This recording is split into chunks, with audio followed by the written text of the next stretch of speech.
빌립보서 4장 4절 주 안에서 항상 기뻐하라. 내가 다시 말하노니 기뻐하라. 너희 관용을 모든 사람에게 알게 하라. 주께서 가까우시니라. 아무것도 염려하지 말고 다만 모든 일에 기도와 간구로 너희 구할 것을 감사함으로 하나님께 아뢰라. 그리하면 모든 지각에 뛰어난 하나님의 평강이 그리스도 예수 안에서 너희 마음과 생각을 지키시리라. 아멘. 바울을 통해서 빌립보 교회 성도들에게 세 가지 순종해야 할 명령을 하고 있습니다. 첫 번째 4절 말씀 보니까 주 안에서 항상 기뻐하라. 내가 다시 말하노니 기뻐하라. 기뻐하라는 명령입니다. 무슨 일을 겪든지 어떤 상황에 처하든지 하나님과 사람 앞에서 기뻐하라는 이야기예요. 먼저 이 기뻐하라고 명령했던 사도 바울의 입장을 보면 그는 지금 옥에 갇혀 있습니다. 그리고 옥에 갇혀 있는 지가 좀 오래되었어요. 자유를 상실했습니다. 직감적으로 자신도 알고 있어요. 이제 때가 되면 형장의 이슬로 사라질 터인데 밖에서 발자국 소리만 들리면 저 발자국 소리가 나에게 음식을 갖다 주기 위해서 하인들이 오는 발자국인지 아니면 나를 취조하기 위해서 오는 군인들의 발자국인지 아니면 방문한 방문객의 발자국인지 다 알게 됩니다. 알 수 있습니다. 군인들의 발자국 소리가 들리면 이제 내가 하나님 앞에 갈 때가 다 되었구나, 그런 생각을 하게 될 거지요. 그런 상황 속에서 사도 바울이 기뻐할 수 있었을까 생각해 보면 그는 하나님을 바라보면서 기뻐하기로 결정했기 때문에 기뻐할 수 있었을 것입니다.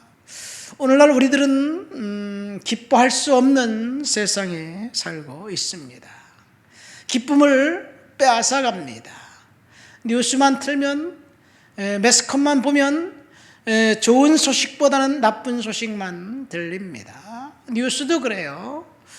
그 미담, 아름다운 소식은 거의 많지가 않아요. 누가 살인을 저질렀다, 누가 뭘 했다, 이런 이야기만 아주 자꾸 해댑니다. 날씨를 봐도 비가 올 확률이 20%입니다. 15%입니다. 이렇게 이야기를 합니다. 맑을 확률이 80%입니다. 85%입니다. 이렇게 말하면 좋을 것 같은데 맑을 확률이 80%라고 말을 하면 사람들이 그게 무슨 말이야? 도대체 이해할 수 없기 때문에 부정적으로 전달해야지 아마 되는 것 같습니다. 드라마도 불륜 아니면 어떤 그런 사기친 그런 내용 이런 것들을 통해서 드라마가 나와야지 사람들이 관심을 갖고 봅니다. 그냥 평범한 이야기는 사람들의 관심도 없어요. 그러니까 우리는 부정적인 세상에 살고 있으면서 들리는 소문들은 다 부정적인 것이기 때문에 기뻐하려고 하면 결단해야 됩니다. 결정해야 됩니다. 기뻐하기로 결정해야지 기뻐할 수 있습니다. 오늘날 그렇잖아요. 참 살기 힘들다, 어렵다. 그런 이야기, 그런 상황 속에서 우리가 얼마나 기뻐할 수 있을까? 하나님 말씀이 기뻐하라니까 우리는 기뻐하기로 결단해야 될 줄 믿습니다. 두 번째 순종해야 될 명령은 5절입니다. 너희 관용을 모든 사람에게 알게 하라. 주께서 가까우시니라. 그래서 너희 관용을 모든 사람에게 알게 하라. 이 관용이 뭘까요? 영어 성경 보면 gentleness입니다. Your gentleness, 너의 부드러움. 어떤 영어 버전은 consideration, 관심, 다른 사람에 대한 관심이에요. 그러니까 첫 번째 순종의 명령 기뻐하라는 것은 나를 위한 명령입니다.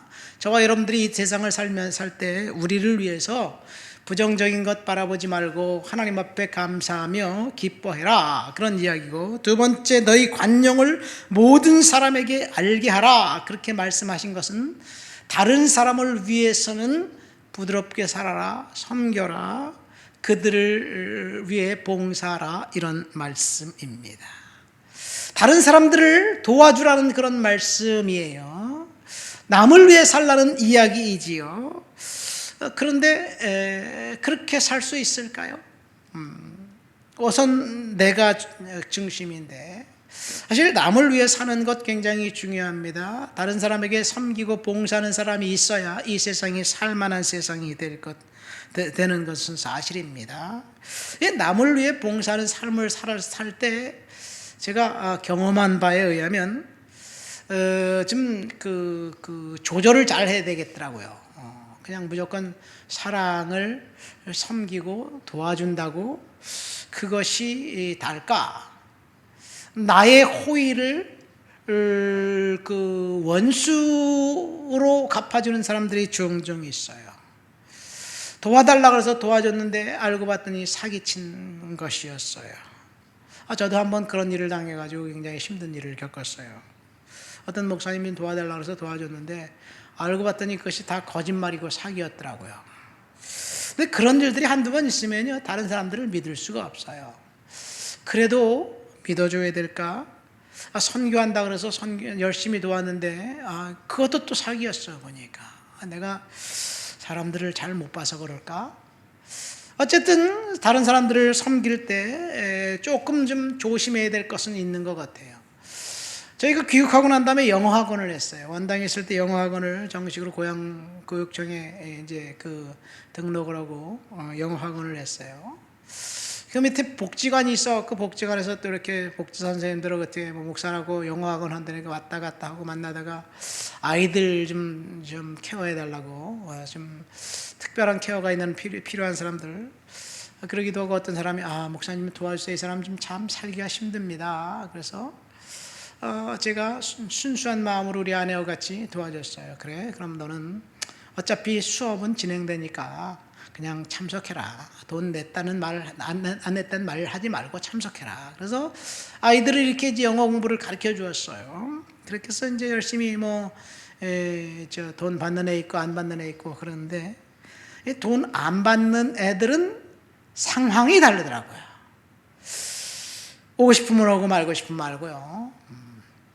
근데 더 기분 나쁜 것은 그 부모예요. 목사님에게 가서 목사님 우리가 좀 힘들어갖고요, 좀 도와주세요. 이 은혜는 참 제가 갚겠습니다. 그렇게 읍소해서 그래요, 그럼 제가 도와드려야죠. 어떻게 2명 중에서 1명은 받고 1명은 또 절반만, 1명은 안 받고 1명은 절반만 받고, 그냥 그렇게 해서 어떤 아이 3명은 너무나 힘들어갖고 돈을 안 받고 가르쳐 주기도 하고 그랬는데, 그 어떤 부모는 나한테 와서 읍소하고 난 다음에 그 돈을 가지고 다른 학원을 보내더라고요. 나 그 일을 알았을 때 너무 황당하더라고요. 그렇다고 너 나오지 마라 그럴 수가 있겠어요. 기분이 엄청 나쁘더라고요. 다음부터는 그런 얘기를 하지 말자.